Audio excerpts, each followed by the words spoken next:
Magnus Carlsen est réputé pour être imbattable. Pourtant, que se passerait-il s'il devait affronter le joueur le plus fantasque du circuit?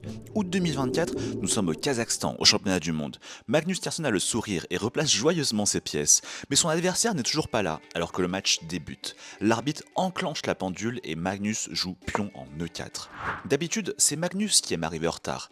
Peut-être que son adversaire fait exprès pour déstabiliser Magnus. Et le voilà qui arrive. Richard rapporte top 10 mondial, serre la main de Magnus, on dirait qu'il vient de se réveiller. Et il boit tranquillement sa bouteille d'eau pour montrer à Magnus qu'il n'est pas du tout inquiet d'avoir moins de temps à la pendule. Quel champion! Il a 1 minute 30 de moins à la pendule que Magnus, c'est incroyable. Et c'est parti, il joue pion en C6, la défense carocane, et après pion en D4, pion en D5 et pion E prend D5, on a la variante d'échange de la carocane. Et après que Richard ait développé son cavalier en F6, Magnus joue le mystérieux coup pion H2 en H3. L'idée est de contrôler les cases G4 et F5 pour empêcher le fou C8 de Richard de se développer. C'est pour cela que Richard change de plan et décide de jouer la poussée E7, E5 pour prendre le centre. Tout cela est extrêmement théorique. Et après pion prend E5, cavalier prend E5 et dame en E2, Magnus instaure un dangereux clouage du cavalier E5. Mais c'est là que Richard joue instantanément cavalier F6 en E4. Incroyable! Magnus est pris de court, il change de posture. S'il mange le cavalier en E4 avec fou prend E4, pion D5 prend E4, puis dame prend E4, Richard compte jouer fou en D6 et avec la paire de fou et ses pièces très actives, il a des compensations. Magnus sait que Richard a préparé tout cela à la maison avec des super ordi. Il préfère ne pas prendre de risques et joue fou D3 en B5 échec. Et après les coups fou en D7, cavalier en F3 et cavalier en G6, Magnus n'est pas serein. Il a enlevé sa veste et a 11 minutes à la pendule contre 14 pour Richard. Les deux joueurs développent leurs pièces et Richard met son roi en sécurité avec petit roc, ce que Magnus ne fera pas de son côté, le regrettant amèrement plus tard. À la place, Magnus joue tour en D1, un coup qui surprend Richard qui hausse les sourcils et décide de jouer tour F8 en E8 pour créer un vis-à-vis avec le roi E1 que Magnus a mystérieusement laissé au centre.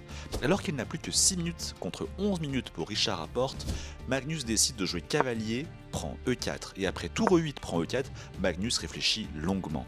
Et alors qu'il n'a plus que 2 minutes à la pendule, Magnus joue alors cavalier F3 en G5 pour attaquer la tour E4 de Richard, mais le Hongrois répond instantanément cavalier en F4 qui contre-attaque la dame E2 de Magnus. Magnus essaye de jouer immédiatement dame en F3 pour montrer qu'il a tout vu, sauf que Richard rapporte, enchaîne tout de suite avec l'incroyable dame D7 en B5.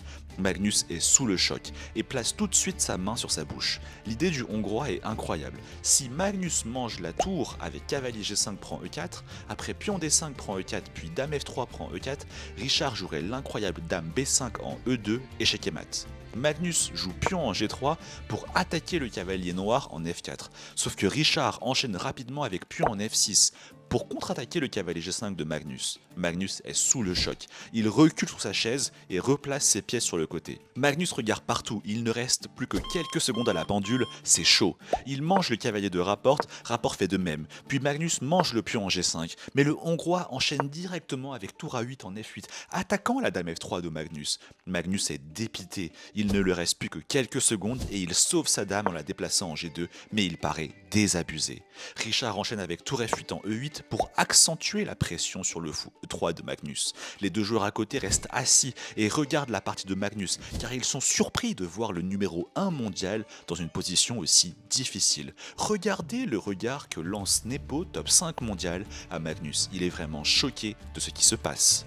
Magnus joue dame en F1, mais Richard joue dame B5 prend B2, et Nepo qui écarquille les yeux comme jamais. Est-ce que Richard aurait commis une énorme gaffe? Magnus n'a plus que quelques secondes à la pendule. 5, 4, oh, il joue tour D1 en D2, et alors que Richard s'apprête à jouer, Magnus stoppe la pendule et abandonne, et Magnus qui hausse les sourcils pour mettre un terme à l'une des parties les plus choquantes de sa carrière.